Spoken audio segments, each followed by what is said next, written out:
ನಮಸ್ಕಾರ. ಈ ನ್ಯೂಸ್ ಟಿವಿಗೆ ಸ್ವಾಗತ. ನಾನು ಶಬ್ರೀನ್ ತಾಜ್. ಮೊದಲಿಗೆ ಹೆಡ್ಲೈನ್ಸ್.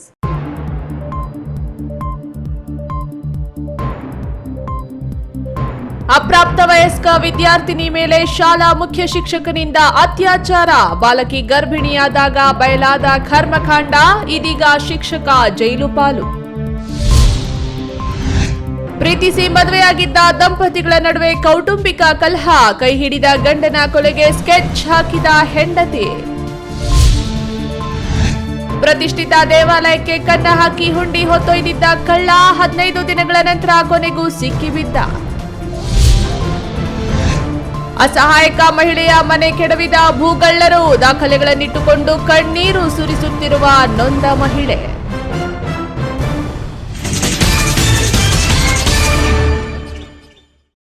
ವಾರ್ತೆಗಳ ವಿವರ. ಶಿಡ್ಲಘಟ್ಟ ವಿಧಾನಸಭಾ ಕ್ಷೇತ್ರ ವ್ಯಾಪ್ತಿಯಲ್ಲಿನ ಸರ್ಕಾರಿ ಶಾಲೆಯೊಂದರ ವಿದ್ಯಾರ್ಥಿನಿ ಅಪ್ರಾಪ್ತ ಬಾಲಕಿಯ ಮೇಲೆ ಆ ಶಾಲಾ ಮುಖ್ಯ ಶಿಕ್ಷಕನೇ ಅತ್ಯಾಚಾರ ಮಾಡಿ ಗರ್ಭಿಣಿ ಮಾಡಿದ ಆಘಾತಕಾರಿ ಘಟನೆ ನಡೆದಿದೆ. ಅಪ್ರಾಪ್ತ ಬಾಲಕಿಯ ದೂರಿನ ಮೇರೆಗೆ ಸರ್ಕಾರಿ ಹಿರಿಯ ಪ್ರಾಥಮಿಕ ಶಾಲಾ ಮುಖ್ಯ ಶಿಕ್ಷಕನನ್ನ ಪೊಲೀಸರು ಬಂಧಿಸಿದ್ದಾರೆ.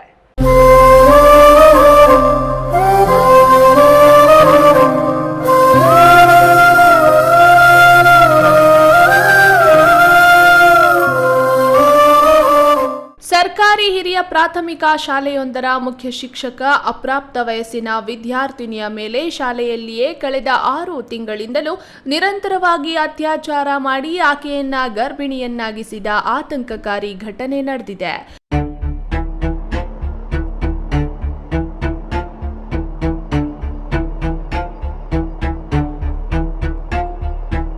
ಅಪ್ರಾಪ್ತ ಬಾಲಕಿಯ ಮೇಲೆ ಅತ್ಯಾಚಾರ ಎಸಗಿದ ಮುಖ್ಯ ಶಿಕ್ಷಕ ಜಿ ವೆಂಕಟೇಶ್ ಎಂಬಾತನನ್ನ ಪೊಲೀಸರು ಬಂಧಿಸಿ ವಿಚಾರಣೆ ನಡೆಸಿ ನ್ಯಾಯಾಲಯದ ಮುಂದೆ ಹಾಜರುಪಡಿಸಿದ್ದಾರೆ.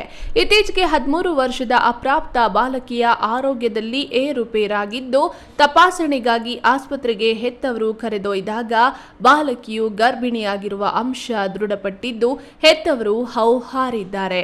ಬಾಲಕಿಯನ್ನ ವಿಚಾರಿಸಿದಾಗ ನಡೆದ ಘಟನೆಯ ಬಗ್ಗೆ ಬಾಯಿ ಬಿಟ್ಟಿದ್ದಾಳೆ.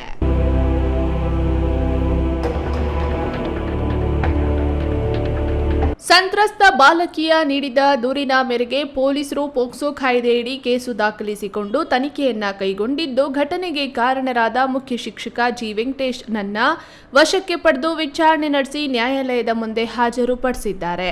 ಗುರುವಿನ ಸ್ಥಾನದಲ್ಲಿರಬೇಕಾದ ಶಿಕ್ಷಕನ ಈ ನೀಚ ಕೃತ್ಯ ನಾಗರಿಕ ಸಮಾಜ ತಲೆ ತಗ್ಗಿಸುವಂತಾಗಿದ್ದು ಈ ಶಿಕ್ಷಕನಿಗೆ ಕಠಿಣ ಶಿಕ್ಷೆ ವಿಧಿಸಬೇಕೆಂದು ಸಾರ್ವಜನಿಕರು ಆಗ್ರಹಿಸಿದ್ದಾರೆ. ವೀರಾಪುರಂ ಮಂಜುನಾಥ್, ನ್ಯೂಸ್ ಟಿವಿ, ಶಿಡ್ಲಘಟ್ಟ.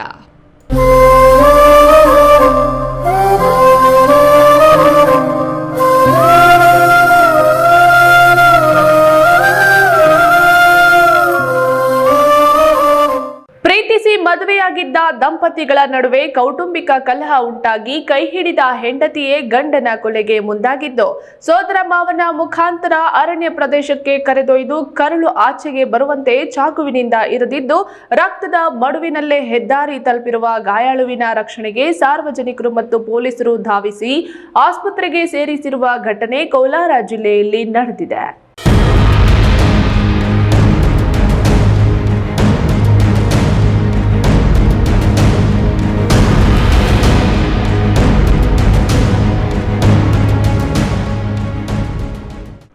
ತಾಲೂಕಿನ ಚೆಲುವಹಳ್ಳಿ ಬಳಿ ಇರುವ ಅರಣ್ಯ ಪ್ರದೇಶದಲ್ಲಿ ವ್ಯಕ್ತಿಯ ಮೇಲೆ ಮಾರಕಾಸ್ತ್ರಗಳಿಂದ ಕುತ್ತಿಗೆ ಹಾಗೂ ಸೊಂಟದ ಬಳಿ ಬಲವಾಗಿ ಇರಿದು ಕೊಲೆಗೆ ಯತ್ನಿಸಲಾಗಿದೆ. ವ್ಯಕ್ತಿಯನ್ನ ರಕ್ಷಿಸಿ ಆಸ್ಪತ್ರೆಗೆ ದಾಖಲಿಸಿ ವ್ಯಕ್ತಿಯನ್ನು ಸಾವಿನಂಚಿನಿಂದ ಬದುಕಿಸಿದ್ದಾರೆ.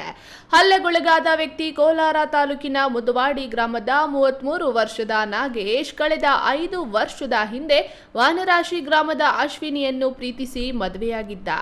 ಆದರೆ 3 ವರ್ಷಗಳಿಂದ ಗಂಡ ಹೆಂಡತಿ ಬೇರೆಯಾಗಿ ಜೀವನ ನಡೆಸುತ್ತಿದ್ದರು. ನಾಗೇಶ್ ತನ್ನ ಹೆಂಡತಿಗೆ ಪ್ರಾಣ ಬೆದರಿಕೆ ಒಡ್ಡಿದ ಹಿನ್ನೆಲೆ ಅಶ್ವಿನಿ ತನ್ನ ಗಂಡ ನಾಗೇಶ್ ವಿರುದ್ಧ ಕೋಲಾರ ಗ್ರಾಮಾಂತರ ಪೊಲೀಸ್ ಠಾಣೆಯಲ್ಲಿ ಕಳೆದ 3 ದಿನಗಳ ಹಿಂದೆ ದೂರು ನೀಡಿದ್ದಾರೆ. ಈ ಕುರಿತು ನಾಗೇಶ್ ಅಶ್ವಿನಿಗೆ ಕರೆ ಮಾಡಿ ಅವಾಚ್ಯ ಶಬ್ದಗಳಿಂದ ನಿಂದಿಸಿದ್ದು, ಇದನ್ನೇ ಮನಸ್ಸಿನಲ್ಲಿಟ್ಟುಕೊಂಡ ಹೆಂಡತಿ ತನ್ನ ಸೋದರಮಾವನಾದ ರಮೇಶ್ಗೆ ವಿಷಯ ತಿಳಿಸಿ ನಾಗೇಶ್ ನನ್ನ ನರಸಾಪುರಕ್ಕೆ ಕರೆಸಿಕೊಂಡು ಅಲ್ಲಿಂದ ಚೆಲುವನಹಳ್ಳಿ ಬಳಿ ಇರುವ ಅರಣ್ಯ ಪ್ರದೇಶಕ್ಕೆ ಕರೆದೊಯ್ದು ಕೊಲೆಗೆ ಯತ್ನಿಸಿದ್ದಾರೆ. ಇದೇ ನಾಗೇಶ್ 2022ರಲ್ಲಿ ತನ್ನ ಹೆಂಡತಿ ಮಾವ ಅತ್ತೆಯ ಮೇಲೆ ಮಾರಣಾಂತಿಕ ಹಲ್ಲೆ ಮಾಡಿದ್ದು, ಹೆಂಡತಿ ಅಶ್ವಿನಿ ನೀಡಿದ ದೂರಿನ ಮೇರೆಗೆ 307ರ ಅಡಿಯಲ್ಲಿ ಪ್ರಕರಣ ದಾಖಲಾಗಿದ್ದು, ದೋಷಾರೋಪಣಾ ಪಟ್ಟಿಯನ್ನ ಕೋಲಾರ ಗ್ರಾಮಾಂತರ ಪೊಲೀಸರು ನ್ಯಾಯಾಲಯಕ್ಕೆ ಸಲ್ಲಿಸಿದ್ದರು. ಪ್ರಕರಣದಲ್ಲಿ ನಾಗೇಶ್ ವಿರುದ್ಧ ಅತ್ತೆ, ಮಾವ, ಹೆಂಡತಿ ಅಶ್ವಿನಿ ಸಾಕ್ಷಿಯನ್ನ ನುಡಿದಿದ್ದಾರೆ ಎಂದು ಹೇಳಲಾಗ್ತಿದೆ. ಮಾರಣಾಂತಿಕ ಹಲ್ಲೆ ಮಾಡಿದ್ದ ರಮೇಶ್, ಗಾಯಗೊಂಡ ನಾಗೇಶ್ ಹೆದ್ದಾರಿಗೆ ತಲುಪುತ್ತಿದ್ದಂತೆ ಅಲ್ಲಿಂದ ಕಾಲ್ಕಿತ್ತು ಪರಾರಿಯಾಗಿದ್ದಾರೆ. ಹೆದ್ದಾರಿಗೆ ರಕ್ತದ ಮಡುವಿನಲ್ಲೇ ಬಂದಿದ್ದ ನಾಗೇಶ್ಗೆ ಪಿಎಸ್ಐ ಭಾರತಿ ಹಾಗೂ ಸಿಬ್ಬಂದಿ ಸೇರಿದಂತೆ ಸ್ಥಳೀಯರ ಸಹಕಾರ ನೀಡಿರುವುದಾಗಿ ತಿಳಿದು ಬಂದಿದೆ.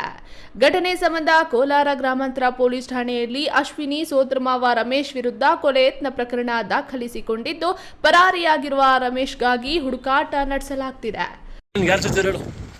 ರಮೇಶ್ ಅಂತ ಅವ್ನು ಚುಚ್ಚಿರೋದು. ರಮೇಶ್ ಅಂತ ಯಾವ ರಮೇಶ್? ಅವನ್ ಬಂದು ಬೆತ್ತಪಲ್ಲಿ ಅಣ್ಣ. ಬೆತ್ತಪಲ್ಲಿ ನಿನ್ಗೆ ಹೆಂಗೆ ಪರಿಚಯ? ಅವನು ನಮ್ಮ ಮಿಸಸ್ ಅವರ ಚಿಕ್ಕ ಮಾವಣ್ಣ. ಓಕೆ. ಅವನಣ್ಣ ನಮ್ಮ ಮಿಸಸ್ ಮಾಡ್ಸಿರೋದಣ್ಣ ಇದು ಕೆಲಸ. ಮಿಸಸ್ ಮಾಡ್ಸಿರೋದಾ? ಹೌದಣ್ಣ. Okay. Satish, news TV, Kolar.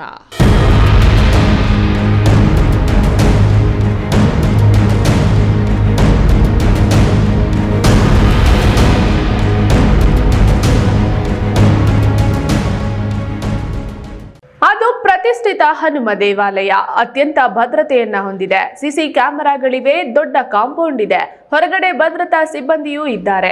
ಇಷ್ಟಿದ್ರೂ ಸಹ ಇಂತಹ ದೇವಾಲಯಕ್ಕೆ ಖತರ್ನಾಕ್ ಕಳ್ಳನೊಬ್ಬ ಪ್ರವೇಶ ಮಾಡಿ ಹುಂಡಿಯನ್ನ ಕದ್ದೊಯ್ದಿದ್ದು, ಕಳ್ಳ ಕೊನೆಗೂ ಸಿಕ್ಕಿ ಬಿದ್ದಿದ್ದಾನೆ. ಅದು ಎಲ್ಲಿ ಅಂತೀರಾ? ಈ ವರದಿ ನೋಡಿ.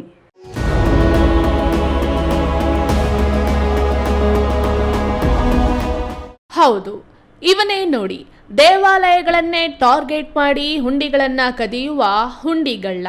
ಇವನ ಹೆಸರು ತಿಪ್ಪೇಶ್ ಅಲಿಯಾಸ್ ಭರತ್. ಇವನ ಊರು ತುಮಕೂರು ಜಿಲ್ಲೆ ಶಿರಾ ತಾಲೂಕು. ಇದೇ ತಿಂಗಳ 12ರಂದು ಚಿಕ್ಕಬಳ್ಳಾಪುರ ಹೊರವಲಯದ ಬಿಜಿಎಸ್ ಶಿಕ್ಷಣ ಸಂಸ್ಥೆಗಳ ಆವರಣದಲ್ಲಿರುವ ಶ್ರೀ ವೀರಾಂಜನೇಯ ಸ್ವಾಮಿ ದೇವರ ಹುಂಡಿ ಕದ್ದು ಪರಾರಿಯಾಗಿದ್ದ. ಹುಂಡಿ ಕದ್ದು ತಲೆಮರೆಸಿಕೊಂಡಿರುವ ಇವನ ವಿರುದ್ಧ ದೇವಾಲಯದ ಅರ್ಚಕರು ದೂರು ನೀಡಿದ್ದರು. ದೂರು ಸ್ವೀಕರಿಸಿದ ನಂದಿಗಿರಿ ಪೊಲೀಸರು ಸರ್ಕಲ್ ಇನ್ಸ್ಪೆಕ್ಟರ್ ಮಂಜುನಾಥ್ ಸಲಹೆ ಮೇರೆಗೆ ಹುಡುಕಾಟ ನಡೆಸಿದ್ರು. 3 ದಿನಗಳ ಹಿಂದೆ ಸಿಕ್ಕಿ ಹಾಕಿಕೊಂಡ ಈ ತಿಪ್ಪೇಶ್ ಅಲಿಯಾಸ್ ಭರತ್ ಎನ್ನುವರ ವಿರುದ್ಧ ಇನ್ನೂ ಹಲವಾರು ಪ್ರಕರಣಗಳು ಬೇರೆ ಬೇರೆ ಜಿಲ್ಲೆಗಳಲ್ಲಿ ದಾಖಲಾಗಿವೆ. ಈತನೇ ಕೋಲಾರ, ಮುಳಬಾಗಿಲು ಮತ್ತು ತುಮಕೂರು ಕಡೆಗಳ ದೇವಾಲಯಗಳಲ್ಲೂ ಹುಂಡಿ ಕಳುವು ಮಾಡಿರುವುದಾಗಿ ಬಾಯಿ ಬಿಟ್ಟಿದ್ದಾನೆಂದು ಎಸ್ಪಿ ನಾಗೇಶ್ ತಿಳಿಸಿದ್ದಾರೆ. ಈ ತನಿಖೆಯ ಸಂದರ್ಭದಲ್ಲಿ ಈ ಅಫೆನ್ಸನ್ನು ಮಾಡಿರ್ತಕ್ಕಂಥ ವ್ಯಕ್ತಿ ತುಮಕೂರು ಜಿಲ್ಲೆಯ ಶಿರಾ ಪಟ್ಟಣಕ್ಕೆ ಸೇರಿರ್ತಕ್ಕಂಥ ತಿಪ್ಪೇಶ್ ಅಲಿಯಾಸ್ ಭರತ್ ಎಂಬ ಮಾಹಿತಿಯೊಂದಿಗೆ ಈ ವ್ಯಕ್ತಿ ಅಫೆನ್ಸ್ ಮಾಡಿದ ನಂತರ ಹಲವು ಕಡೆ ತಲೆಮರೆಸ್ಕೊಂಡು ದಾವಣಗೆರೆ ಮತ್ತು ಇತರೆ ಜಾಗಗಳಲ್ಲಿ ಸುತ್ತಾಡಿಕೊಂಡು ಇದ್ದಿದ್ದಾಗಿ ನಮಗೆ ಮಾಹಿತಿ ಇದ್ದು, ಅದರಂತೆ ಖಚಿತ ಮಾಹಿತಿ ಮೇರೆಗೆ ಈ ಒಂದು ಆರೋಪಿತನನ್ನು ನಮ್ಮ ನಂದಿಗಿರಿಧಾಮ ಪೊಲೀಸ್ ಮತ್ತು ಚಿಕ್ಕಬಳ್ಳಾಪುರ ಸರ್ಕಲ್ನ ಇನ್ಸ್ಪೆಕ್ಟರ್ ಆದಂಥ ಶ್ರೀ ಮಂಜುನಾಥ್ ಅವರ ನೇತೃತ್ವದ ತಂಡ ಈತನನ್ನು ದಸ್ತಗಿರಿ ಮಾಡಿ ಕಳುವಾಗಿರ್ತಕ್ಕಂಥ ಹಣವನ್ನು ಕೂಡ ಈತನಿಂದ ವಶಪಡಿಸಿಕೊಳ್ಳಲು ಅವರು ಯಶಸ್ವಿಯಾಗಿರ್ತಾರೆ. ಮತ್ತು ಈತನನ್ನು ವಿಚಾರಣೆ ಮಾಡಿದಾಗ ಈತ ಇದಲ್ಲದೆ ಹಲವು ಪ್ರಕರಣಗಳಲ್ಲಿ ಕೂಡ ಈ ಹಿಂದೆ ಭಾಗಿಯಾಗಿರುವುದಾಗಿ ಕೂಡ ಮಾಹಿತಿ ನಮಗೆ ತಿಳಿದು ಬಂದಿರ್ತದೆ. ಅದರಲ್ಲಿ ಪ್ರಮುಖವಾಗಿ ಕೋಲಾರ ಪಟ್ಟಣದಲ್ಲಿ ಒಂದು ದೇವಸ್ಥಾನದ ಕಳುವು, ಶ್ರೀನಿವಾಸಪುರದಲ್ಲಿ ಒಂದು ದೇವಸ್ಥಾನ ಕಳುವು ಮತ್ತು ಹೊಸಕೋಟೆ ಪಟ್ಟಣದಲ್ಲಿ ಕೂಡ ಒಂದು ದೇವಸ್ಥಾನ ಕಳುವು, ಈ 3 ಪ್ರಕರಣಗಳು ಕೂಡ ತಾನು ಮಾಡಿರೋದಾಗಿ ಆತ ಒಪ್ಕೊಂಡಿರ್ತಾನೆ ಇತ್ತೀಚೆಗೆ. ಸೊ ಆತನನ್ನು ಈಗಾಗಲೇ ನ್ಯಾಯಾಂಗ ಬಂಧನಕ್ಕೆ ಕೂಡ ಒದಗಿಸಲಾಗಿದೆ. ಮುಂದಿನ ತನಿಖೆಯನ್ನು ಕೈಗೊಳ್ಳಲಾಗ್ತದೆ. ಇನ್ನು ಈತನು ಕಳುವು ಮಾಡಿರುವ ಹುಂಡಿಯಲ್ಲಿ ಹಣವೆಷ್ಟಿತ್ತು ಎಂಬುದು ನಿಖರವಾಗಿ ಹೇಳಲಾಗದು. ಆದರೆ ಆತನಿಂದ ವಶಪಡಿಸಿಕೊಂಡ ನಗದು ಹಾಗೂ ವಸ್ತುಗಳನ್ನು ನ್ಯಾಯಾಲಯಕ್ಕೆ ಸಲ್ಲಿಸಲಾಗುವುದೆಂದು ಎಸ್ಪಿ ನಾಗೇಶ್ ಹೇಳಿದ್ದಾರೆ. ಕ್ಯಾಮರಾಮನ್ ಅಂಬರೀಶ್ ಜೊತೆ KS ನಾರಾಯಣಸ್ವಾಮಿ, ಈ ನ್ಯೂಸ್ ಟಿವಿ, ಚಿಕ್ಕಬಳ್ಳಾಪುರ.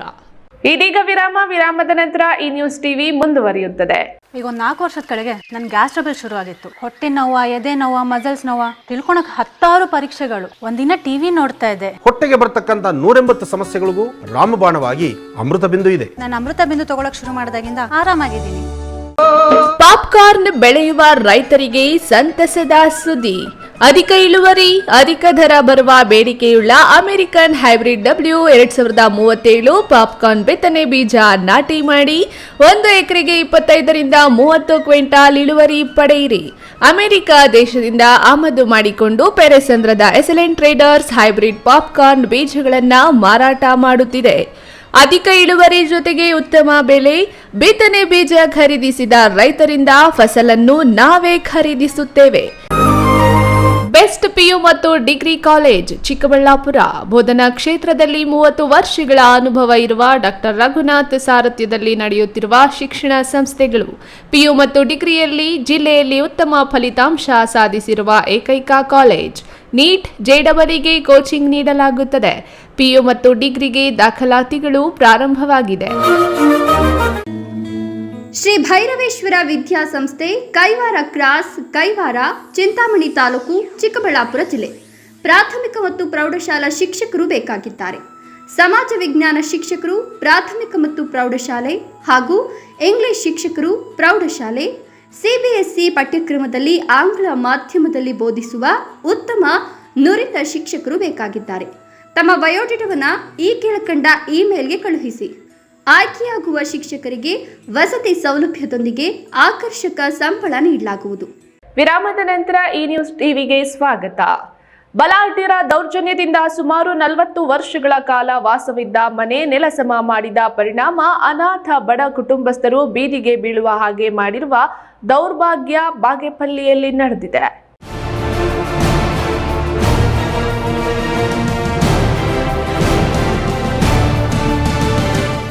ಬಾಗೇಪಲ್ಲಿ ಪಟ್ಟಣದ 1ನೇ ವಾರ್ಡಿನ ಅಂಬೇಡ್ಕರ್ ಕ್ರೀಡಾಂಗಣದ ಬಳಿ ಇರುವ ರತ್ನ ಮನೆಯನ್ನ ಭೂಗಳ್ಳರು ಮನೆ ಕೆಡವಿ ನೆಲಸಮ ಮಾಡಿರುವುದರಿಂದ ಪತಿ ಇಲ್ಲದ ರತ್ನಮ್ಮ, ಪೋಷಕರಿಲ್ಲದ ಮೊಮ್ಮಗಳು ಬೀದಿಗೆ ಬಿದ್ದು ನ್ಯಾಯಕ್ಕಾಗಿ ಅಂಗಲಾಚಿದ್ದಾರೆ. ರತ್ನಮ್ಮ ತನ್ನ ವೈಯಕ್ತಿಕ ಕೆಲಸದ ನಿಮಿತ್ತ ತಮ್ಮ ಸ್ವಂತ ಊರಿಗೆ ಹೋಗಿದ್ರು. ಯಾರೂ ಮನೆಯಲ್ಲಿ ಇಲ್ಲ ಎಂಬ ಮಾಹಿತಿ ಪಡೆದ ಭೂಗಳ್ಳರು ಸುಮಾರು 40 ವರ್ಷಗಳು ವಾಸವಿದ್ದ ಮನೆಯನ್ನ ಜೆಸಿಬಿ ಮೂಲಕ ಕೆಡವಿ ನೆಲಸಮ ಮಾಡಿರುವುದನ್ನ ಕಂಡು ದಂಗಾಗಿದ್ದಾರೆ.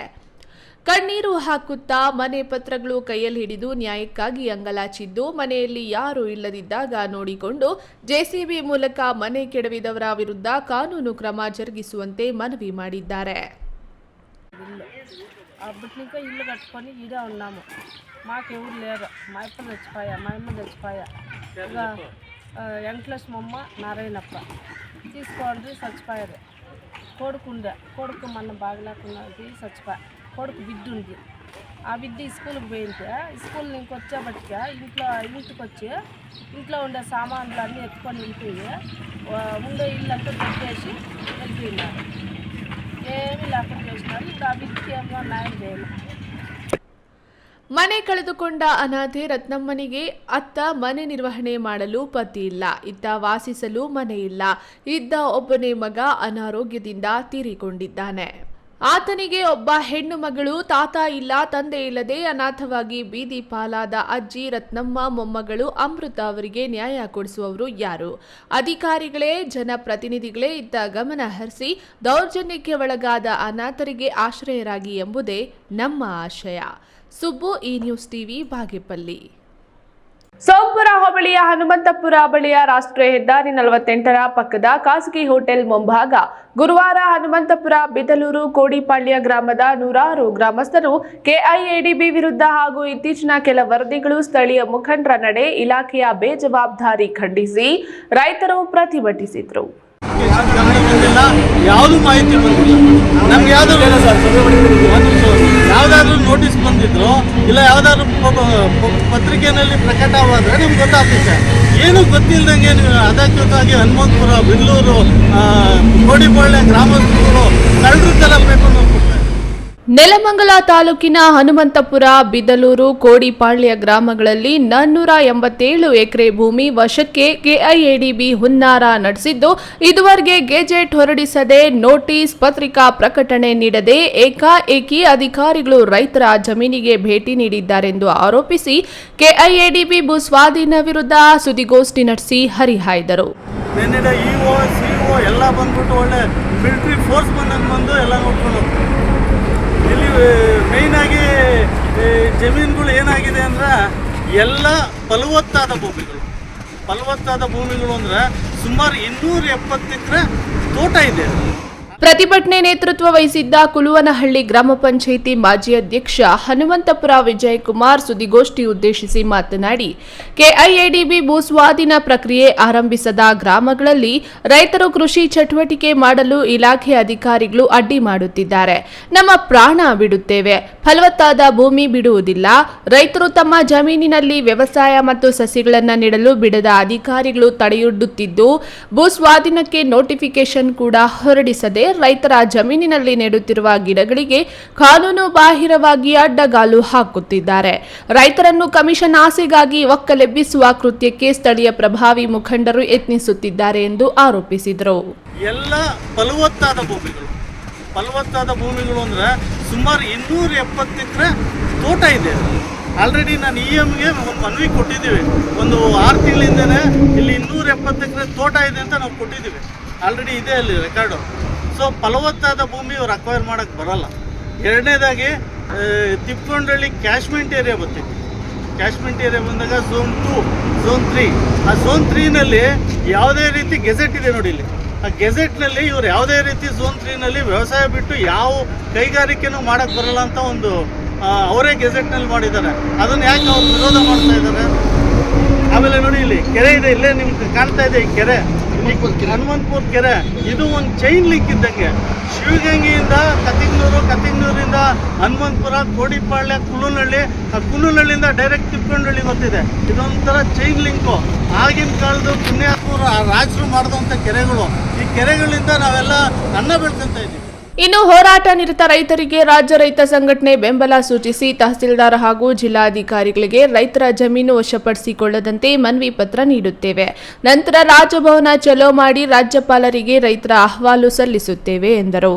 ಈ ಸಂದರ್ಭದಲ್ಲಿ ರೈತ ಸಂಘಟನೆ ತಾಲೂಕು ಅಧ್ಯಕ್ಷ ರಾಜೇಶ್, ಗ್ರಾಮ ಪಂಚಾಯಿತಿ ಉಪಾಧ್ಯಕ್ಷ ನಾಗಬಸವರಾಜು, ಬಿದಲೂರು ಗಿರೀಶ್, ಸಿದ್ದಗಂಗಯ್ಯ, ಕೆರೆ ಕತ್ತಿಗನೂರು ನಾಗೇಶ್, ಬಿದಲೂರು ರುದ್ರೇಶ್ ಸೇರಿದಂತೆ ಮುಂತಾದವರು ಹಾಜರಿದ್ದರು.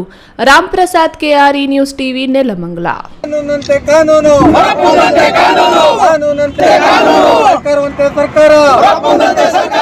ಡೆಂಗ್ಯೂ ಜ್ವರ ತಾಲೂಕಿನಲ್ಲೇ ಮತ್ತೆ ಮರುಕಳಿಸಿದ್ದು, ಶಾಲೆಗಳಲ್ಲಿ, ಸಾರ್ವಜನಿಕ ಸ್ಥಳಗಳಲ್ಲಿ ಹಾಗೂ ಮನೆಯ ಸುತ್ತಮುತ್ತ ನೀರು ನಿಲ್ಲದಂತೆ ನೋಡಿಕೊಂಡು ಸ್ವಚ್ಛತೆಗೆ ಆದ್ಯತೆ ನೀಡಿದಾಗ ಡೆಂಗ್ಯೂ ಜ್ವರವನ್ನ ನಿಯಂತ್ರಣದಲ್ಲಿಡಬಹುದೆಂದು ತಾಲೂಕು ಪಂಚಾಯಿತಿ ಇಒ GK ಹೊನ್ನಯ್ಯ ತಿಳಿಸಿದರು. ಗೌರಿಬಿದನೂರು ನಗರದ ತಾಲೂಕು ಪಂಚಾಯಿತಿ ಆವರಣದಲ್ಲಿರುವ ಸಾಮರ್ಥ್ಯ ಸೌಧದಲ್ಲಿ ರಾಷ್ಟ್ರೀಯ ಡೆಂಗ್ಯೂ ದಿನ ಆಚರಣೆ ಮತ್ತು ಅರಿವು ಮೂಡಿಸುವ ಕಾರ್ಯಕ್ರಮವನ್ನು ಹಮ್ಮಿಕೊಳ್ಳಲಾಗಿತ್ತು. ಈ ವೇಳೆ ತಾಲೂಕು ಪಂಚಾಯಿತಿ ಇಒ GK ಹೊನ್ನಯ್ಯ ಮಾತನಾಡಿ, ಗ್ರಾಮ ಪಂಚಾಯಿತಿ ಮಟ್ಟದ ಅಧಿಕಾರಿಗಳು ಹಾಗೂ ಸಿಬ್ಬಂದಿ ಸಾರ್ವಜನಿಕರಿಗೆ ಹಾಗೂ ಶಾಲಾ ಮಕ್ಕಳಿಗೆ ನೀರು ನಿಲ್ಲದಂತೆ ನೋಡಿಕೊಳ್ಳುವುದು ಹಾಗೂ ಸ್ವಚ್ಛತೆಯಿಂದ ಇರಲು ಅರಿವು ಮೂಡಿಸಿದಾಗ ಮಾತ್ರ ನಾವು ಈ ಜ್ವರವನ್ನು ನಿಯಂತ್ರಣದಲ್ಲಿ ಇಡಬಹುದು. ನಮ್ಮ ತಾಲೂಕಿನಲ್ಲಿ ಈ ಹಿಂದೆ ಹರಡಿಕೊಂಡಿದ್ದ ಸ್ಥಳಗಳಲ್ಲಿ ಮತ್ತೆ ಕಾಣಿಸಿದೆ. ಇಲ್ಲಿ ಸ್ವಚ್ಛತೆಗೆ ಹೆಚ್ಚು ಆದ್ಯತೆ ನೀಡಬೇಕು. ಪ್ರಸ್ತುತ ತಾಲೂಕಿನಲ್ಲಿ ತೊಂಡೆಬಾವಿ, ಅಲ್ಲಿಪುರ, ಜಗರೆಡ್ಡಿಹಳ್ಳಿ, ನಾಮಗೊಂಡ್ಲು, ನಕ್ಕಲಹಳ್ಳಿ, ಮಂಚಿನಹಳ್ಳಿ ಸೇರಿ 8 ಕೇಸ್ ಪತ್ತೆಯಾಗಿದೆ. ಆದ ಕಾರಣ ನಾವು ಮೊದಲಿಗೆ ಶಾಲೆಗಳಲ್ಲಿ ಮತ್ತು ಸಾರ್ವಜನಿಕ ಸ್ಥಳಗಳಲ್ಲಿ ಮನೆಯ ಸುತ್ತಮುತ್ತ ಸ್ವಚ್ಛತೆ ಕಾಪಾಡಲು ಮುಂದಾಗಬೇಕೆಂದರು.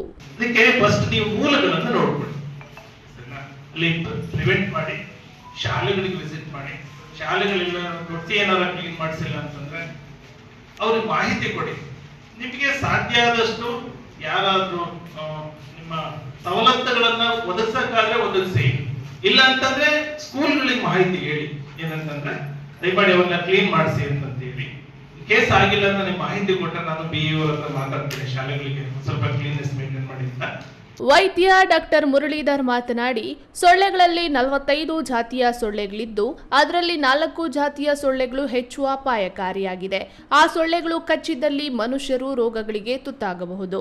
ಮುಖ್ಯವಾಗಿ ಹೆಣ್ಣು ಸೊಳ್ಳೆಗಳು ಕಚ್ಚಿದ್ರೆ ರೋಗ ಬರುವುದು ಖಚಿತ. ಡೆಂಗ್ಯೂ ಕಾಯಿಲೆಗೆ ಚಿಕಿತ್ಸೆ ಇಲ್ಲ, ಆದ ಕಾರಣ ಹೆಚ್ಚು ಜಾಗೃತಿಯಿಂದ ಇರಬೇಕು. ಡೆಂಗ್ಯೂ ಕಾಯಿಲೆಗೆ ತುತ್ತಾದವರಲ್ಲಿ ಮುಖ್ಯವಾಗಿ ಮೂಳೆ ಸವೆಯುತ್ತದೆ. ವರ್ಷಕ್ಕೆ ದೇಶದಲ್ಲಿ 10 ರಿಂದ 20 ಲಕ್ಷ ಡೆಂಗ್ಯೂ ಕಾಯಿಲೆಗಳು ಸೃಷ್ಟಿಯಾಗುತ್ತಿದ್ದು, ಇದರಲ್ಲಿ ವರ್ಷಕ್ಕೆ 25,000 ಜನರು ಮರಣ ಹೊಂದುತ್ತಿದ್ದಾರೆ ಎಂದರು. ಈಡಿಸ್ ಈಜಿಪ್ಟಿ ಅನ್ನೋ ಸೊಳ್ಳೆ. ಸೊ ಇಡೀ ವಿಶ್ವದಲ್ಲಿ ಸುಮಾರು 45 ಸೊಳ್ಳೆ ಜಾತಿಗಳಿದ್ದಾವೆ. ಅದರಲ್ಲಿ 4 ಜಾತಿ ಸೊಳ್ಳೆ ಮಾತ್ರ ಮಾನವರಿಗೆ ರೋಗಗಳನ್ನು ತಂದಿಡ್ತಾ ಇದೆ. ಸೊ ನಿಮ್ಗೆ ಗೊತ್ತಿರೋಂಗೆ ಒಬ್ಬ ಮನುಷ್ಯನಿಗೆ ಡೆಂಗ್ಯೂ ವೈರಸ್ ಬಂದಾಗ ಆ ಡೆಂಗ್ಯೂ ವೈರಸ್ ಜನರೇಟ್ ಆಗಿ ರಿಪ್ರೊಡಕ್ಷನ್ ಮಾಡಿ ದೇಹದೆಲ್ಲ ಹರಡಿದ ಮೇಲೆ ಒಂದು ಈಡಿಸ್ ಈಜಿಪ್ಟಿಸ್ ಹೆಣ್ಣು ಸೊಳ್ಳೆ ಆ ಮನುಷ್ಯನ ಕಚ್ಚಿದಾಗ ಆ ರಕ್ತ ತನ್ನ ದೇಹದಲ್ಲಿ ಎಂಟ್ರಾಗಿ GIT ಟ್ರ್ಯಾಕ್ಟಲ್ಲಿ ಅದನ್ನು ಮಲ್ಟಿಪ್ಲೈ ಆಗಿ ಸೆಲೆವರಿ ಗ್ಲ್ಯಾಂಡ್ಸಲ್ಲಿ ಬಂದು ಕುತ್ಕೊಳ್ಳುತ್ತೆ. ಸೊ ಆ ಒಂದು ಸೊಳ್ಳೆ ಯಾರು ಇನ್ನೊಬ್ಬ ಮನುಷ್ಯ ಸಾಧಾರಣವಾಗಿರೋನು ಹೋಗಿ ಕಚ್ಚಿದಾಗ ಅದು ಆ ಒಂದು ಡೆಂಗ್ಯೂ ಜ್ವರದ ವೈರಾಣುಗಳನ್ನು ಆ ನಾರ್ಮಲ್ ಮನುಷ್ಯರಿಗೆ ಟ್ರಾನ್ಸ್ಮಿಟ್ ಮಾಡುತ್ತೆ. ಕಾರ್ಯಕ್ರಮದಲ್ಲಿ ಆರೋಗ್ಯಾಧಿಕಾರಿ ಡಾಕ್ಟರ್ ಚಂದ್ರಮೋಹನ್ ರೆಡ್ಡಿ, DPO ಕಚೇರಿಯ ಮೂಕಾಂಬಿಕಾ, ಶಿಕ್ಷಣ ಇಲಾಖೆ ಹನುಮಂತರಾಯಪ್ಪ ಸೇರಿದಂತೆ PDO ಅಧಿಕಾರಿಗಳು ಭಾಗವಹಿಸಿದ್ದರು. Pradeep, news TV, Gauribidanur. ವಾಣಿಜ್ಯ ನಗರಿ ಚಿಂತಾಮಣಿಯ ನಾರಸಿಂಹಪೇಟೆಯಲ್ಲಿ ನೆಲೆಸಿರುವ ಗ್ರಾಮ ದೇವತೆ ಶ್ರೀ ಗಂಗಾ ಭವಾನಿ ಅಮ್ಮನವರ ಗಂಗಾ ಜಾತ್ರೆಯ ಮೊದಲ ದಿನ ಗಂಗಾ ಭವಾನಿ ಅಮ್ಮನವರಿಗೆ ಅಭಿಷೇಕ ಸೇರಿದಂತೆ ಹಲವು ಪೂಜಾ ಕಾರ್ಯಕ್ರಮಗಳು ನಡೆದವು. ಮಾಜಿ ಶಾಸಕ JK ಕೃಷ್ಣಾರೆಡ್ಡಿ ಸೇರಿದಂತೆ ಸಾವಿರಾರು ಸಂಖ್ಯೆಯಲ್ಲಿ ಭಕ್ತಾದಿಗಳು ದೇವಾಲಯಕ್ಕೆ ಆಗಮಿಸಿ ಅಮ್ಮನವರ ದರ್ಶನ ಪಡೆದು ಪುನೀತರಾದರು.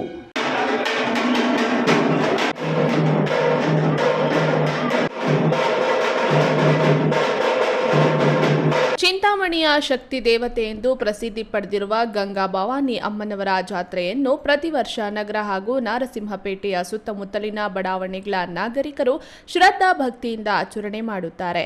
ಜಾತ್ರೆಯ ಪ್ರಯುಕ್ತ ಮಂಗಳವಾರ ಗಂಗಾ ಭವಾನಿ ಅಮ್ಮನವರಿಗೆ ವಿಶೇಷ ಹೂವಿನ ಅಲಂಕಾರವನ್ನ ಮಾಡಲಾಗಿತ್ತು. ಬೆಳಗ್ಗೆಯಿಂದಲೇ ಹೆಚ್ಚಿನ ಸಂಖ್ಯೆಯಲ್ಲಿ ಭಕ್ತಾದಿಗಳು ದೇವಾಲಯಕ್ಕೆ ಆಗಮಿಸಿ ಅಮ್ಮನವರಿಗೆ ವಿಶೇಷ ಪೂಜೆಗಳನ್ನು ಸಲ್ಲಿಸಿ ಪುನೀತರಾದರು.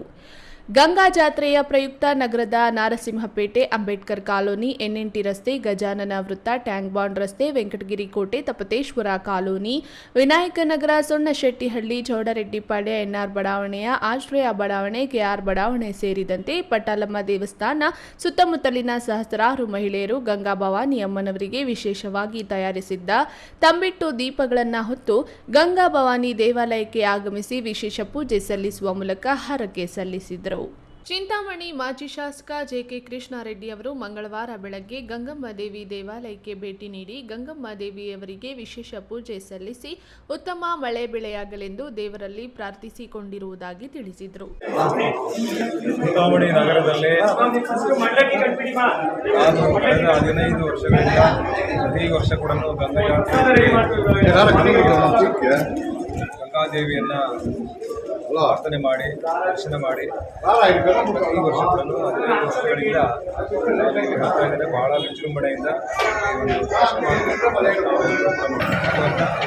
ನಾನು ಕೂಡ ದೇವಿಯಲ್ಲಿ ಪ್ರಾರ್ಥನೆ ಮಾಡಿ ನಮ್ಮ ಕ್ಷೇತ್ರದಲ್ಲಿ ಜಿಲ್ಲೆಯಲ್ಲಿ ಒಳ್ಳೆ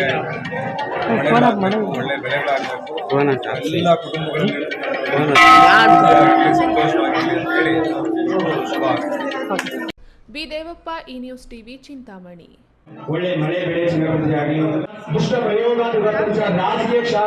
ದೇಶದ ಇತಿಹಾಸದಲ್ಲಿ ಅನೇಕ ರಾಜರು ಆಡಳಿತ ನಾಮ ನಡೆಸಿರುವ ದಾಖಲೆಗಳು ಶಾಸನಗಳಲ್ಲಿರುವುದನ್ನು ದೃಢಪಡಿಸಬಹುದಾಗಿದೆ. ಶಾಸನಗಳು ಚಿಂತನೆ ಹಾಗೂ ಅಧ್ಯಯನದಿಂದ ಇತಿಹಾಸ ಕಟ್ಟಿ ಬೆಳೆಸಲು ಪೂರಕವಾಗಿವೆ. ಸಾಹಿತ್ಯ ಹಾಗೂ ಇತಿಹಾಸದ ದೃಷ್ಟಿಯಿಂದ ಶಾಸನಗಳು ಮುಖ್ಯವಾಗಿವೆ ಎಂದು ಶಾಸನಗಳ ತಜ್ಞ ಪ್ರೊಫೆಸರ್ KR ನರಸಿಂಹನ್ ತಿಳಿಸಿದರು. ಎಪಿಗ್ರಾಫಿಯಾ ಕರ್ನಾಟಕ ಅಂತನ್ನೋ ಒಂದು 12 ಸಂಪುಟಗಳು, ಶಾಸನಗಳನ್ನು ಒಳಗೊಂಡಿರ್ತಕ್ಕಂಥ ಸಂಪುಟಗಳು ಕೋಲಾರ ನಗರದ ಜಿಲ್ಲಾ ಕಾರ್ಯನಿರತ ಪತ್ರಕರ್ತರ ಸಂಘದ ಭವನದಲ್ಲಿ ನಡೆದ ಓದುಗ ಕೇಳುಗ ನಮ್ಮ ನಡೆಯ 37ನೇ ತಿಂಗಳ ಕಾರ್ಯಕ್ರಮದಲ್ಲಿ BL ರೈಸ್ ಅವರ ಎಪಿಗ್ರಾಫಿಯ ಕರ್ನಾಟಕ ಕೃತಿಯ ಸಂಪುಟ 10 ಹಾಗೂ ಕೋಲಾರದ ಶಾಸನಗಳು ವಿಷಯಕ್ಕೆ ಸಂಬಂಧಿಸಿದ ಉಪನ್ಯಾಸದಲ್ಲಿ ಶಾಸನಗಳ ತಜ್ಞ ಪ್ರೊಫೆಸರ್ KR ನರಸಿಂಹನ್ ಮಾತನಾಡಿ, ಶಾಸನಗಳನ್ನು ಮೂಲ ರೂಪದಲ್ಲಿ ನೋಡುವ ಕೃತಿಗಳು ನಮ್ಮಲ್ಲಿ ಇಲ್ಲವಾಗಿದ್ದರೂ ಮೊಬೈಲ್ಗಳಲ್ಲಿ ಅವುಗಳನ್ನು ಕಾಣಬಹುದಾಗಿದೆ. ವಿದೇಶದಲ್ಲೂ ಅಧ್ಯಯನ ಮಾಡಿ ರಚಿಸಿರುವ 12 ಸಂಪುಟಗಳಲ್ಲಿ ಸಮಗ್ರವಾದ ಶಾಸನಗಳ ಮಾಹಿತಿ ಕಾಣಬಹುದಾಗಿದೆ. ಇದರಲ್ಲಿ ಕೋಲಾರದ ಶಾಸನಗಳ ಬಗ್ಗೆ 10ನೇ ಸಂಪುಟದಲ್ಲಿ ಪ್ರಕಟಿಸಲಾಗಿದೆ ಎಂದರು. ರಾಜ್ಯದಲ್ಲಿ ದ್ರಾವಿಡರು, ಚೋಳರು, ಗಂಗರು, ಕದಂಬರು, ನೊಳಂಬರು, ಹೊಯ್ಸಳರು ಸೇರಿ ಅನೇಕ ವಂಶಸ್ಥರು ಆಳ್ವಿಕೆ ನಡೆಸಿದ್ದಾರೆ. ಅನೇಕ ಶಾಸನಗಳು ರಾಜ್ಯದ ವಿವಿಧೆಡೆ ಇದೆ, ಆದರೆ ಇವುಗಳು ಬೆಳಕಿಗೆ ಬಾರದಿರುವ ಬಗ್ಗೆ ತಿಳಿಸಿದರು.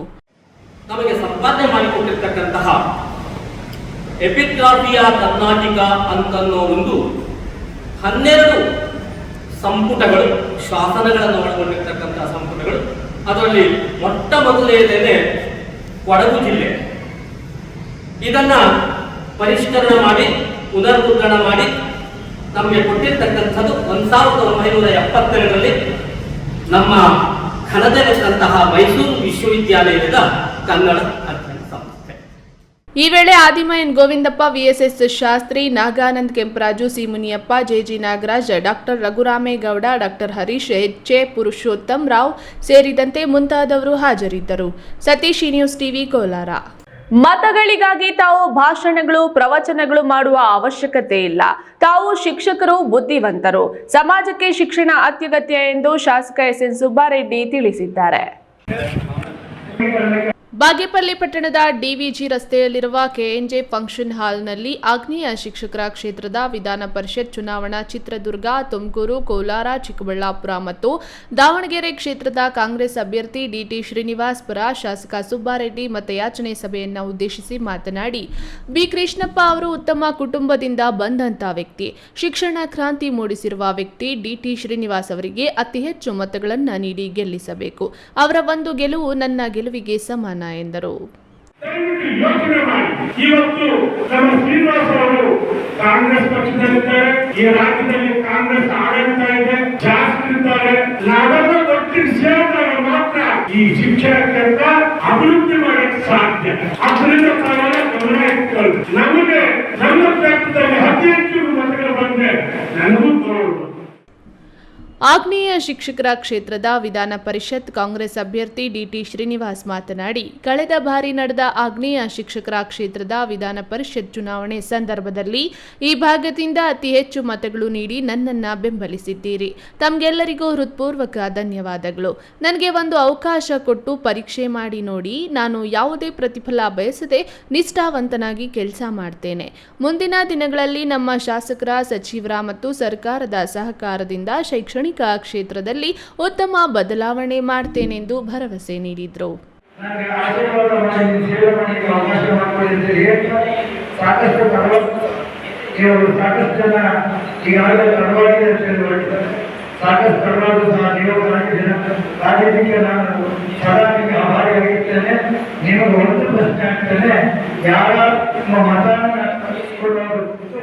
ಈ ಸಂದರ್ಭದಲ್ಲಿ ಚುನಾವಣಾ ಉಸ್ತುವಾರಿ ಕಾರ್ತಿಕ್, ಜಿಲ್ಲಾಧ್ಯಕ್ಷ ಕೇಶವರೆಡ್ಡಿ, ಪುರಸಭೆ ಸದಸ್ಯ ಶ್ರೀನಿವಾಸ್ ರೆಡ್ಡಿ, ಎ ಶ್ರೀನಿವಾಸ್, ಬ್ಲಾಕ್ ಕಾಂಗ್ರೆಸ್ ಅಧ್ಯಕ್ಷ ಮಾರ್ಕೆಟ್ ನರೇಂದ್ರ, ಸರ್ಕಾರಿ ನೌಕರರ ಸಂಘದ ಗೌರವ ಅಧ್ಯಕ್ಷ ಆರ್ ಹನುಮಂತರೆಡ್ಡಿ ಇನ್ನಿತರರು ಹಾಜರಿದ್ದರು.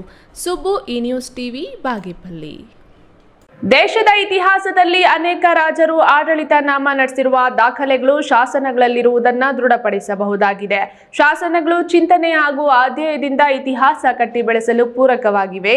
ಸಾಹಿತ್ಯ ಹಾಗೂ ಇತಿಹಾಸದ ದೃಷ್ಟಿಯಿಂದ ಶಾಸನಗಳು ಮುಖ್ಯವಾಗಿವೆ ಎಂದು ಶಾಸನಗಳ ತಜ್ಞ ಪ್ರೊಫೆಸರ್ ಕೆ.ಆರ್. ನರಸಿಂಹನ್ ತಿಳಿಸಿದರು.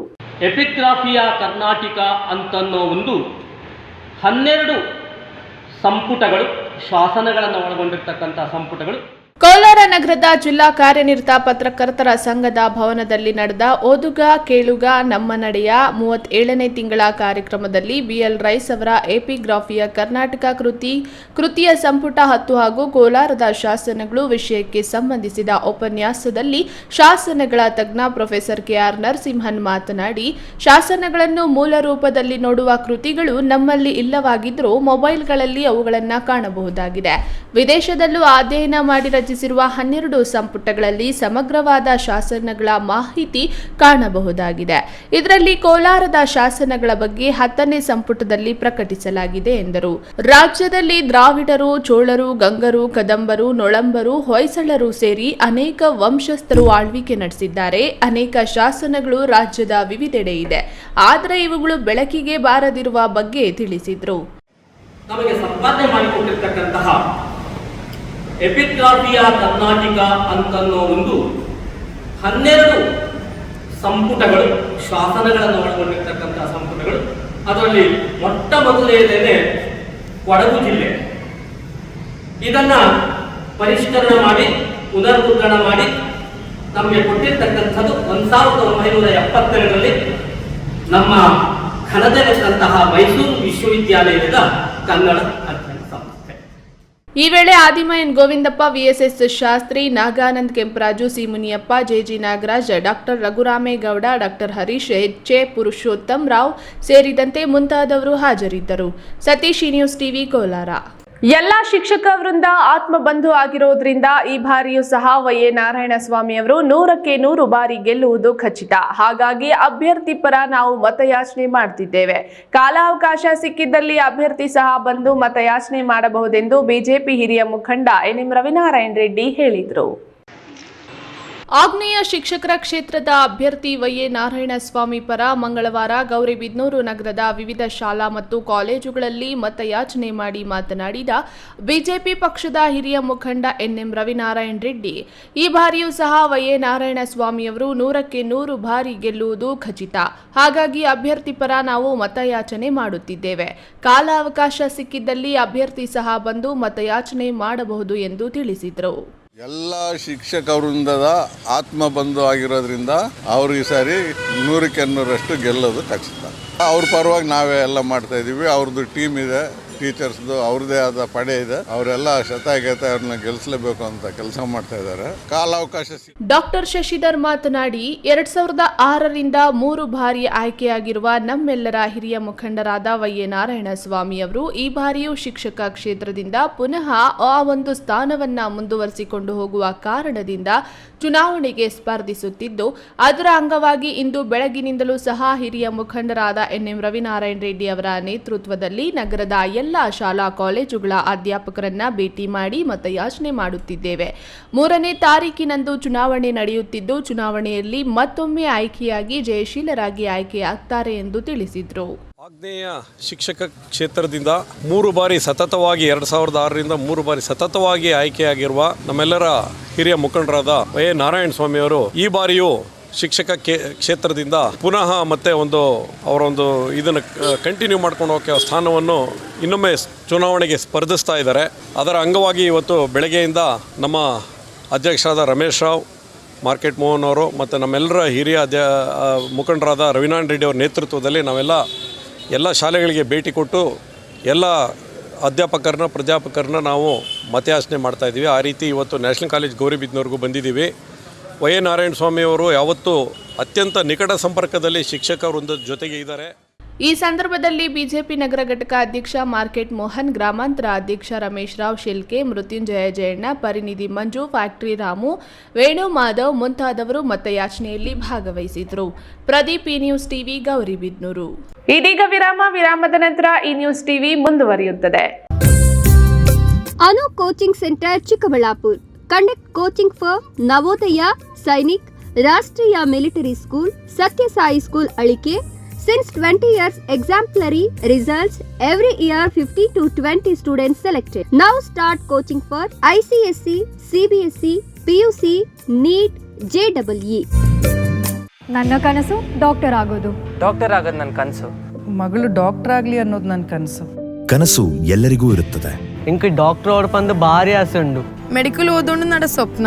ಮಾಕಾಸು ಎಕ್ಕ ಸಪನ ಡಾಕ್ಟರ್ ಜಾವ್ ಕಾಮೂಣ. ಕನಸು ಎಲ್ಲೆಲ್ಲೂ ಇರುತ್ತದೆ. ಮೆಡಿಕಲ್ ಓದುವುದು ನನ್ನ ಕನಸು. ನನ್ನ ಮಗನು ಡಾಕ್ಟರ್ ಆಗ್ಬೋದೇನ್ರಿ? ನನ್ನ ಕನಸು ಡಾಕ್ಟರ್ ಆಗೋದು. ಕನಸು ಎಲ್ಲರ ಹಕ್ಕು. ಆದರೆ ಕನಸು ನನಸಾಗಲು ಬೇಕು ನಂಬಿಕೆ, ಛಲ ಮತ್ತು ಪರಿಶ್ರಮ. Neat academy. ಜೈನ್ ಮಿಷನ್ ಆಸ್ಪತ್ರೆ, ಜೈನ್ ಮಿಷನ್ ಟ್ರಸ್ಟ್ನ ಲಾಭರಹಿತ ಉಪಕ್ರಮ. ಕರ್ನಾಟಕ ರಾಜ್ಯ ಬೀಜ ನಿಗಮ ಪಕ್ಕ, ಬಿಬಿ ರಸ್ತೆ, ಚಿಕ್ಕಬಳ್ಳಾಪುರ.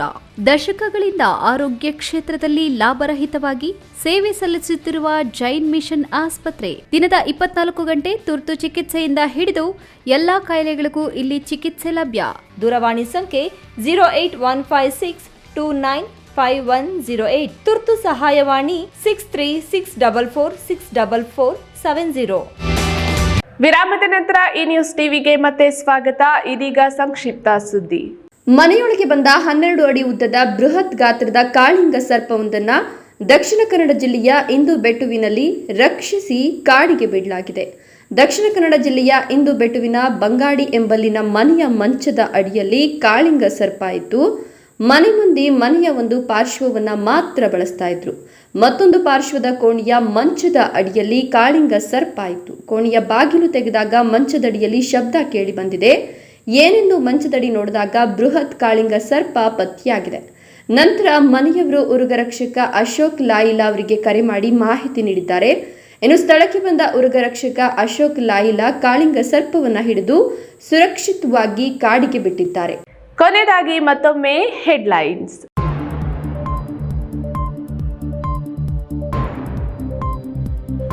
ಅಪ್ರಾಪ್ತ ವಯಸ್ಕ ವಿದ್ಯಾರ್ಥಿನಿ ಮೇಲೆ ಶಾಲಾ ಮುಖ್ಯ ಶಿಕ್ಷಕನಿಂದ ಅತ್ಯಾಚಾರ.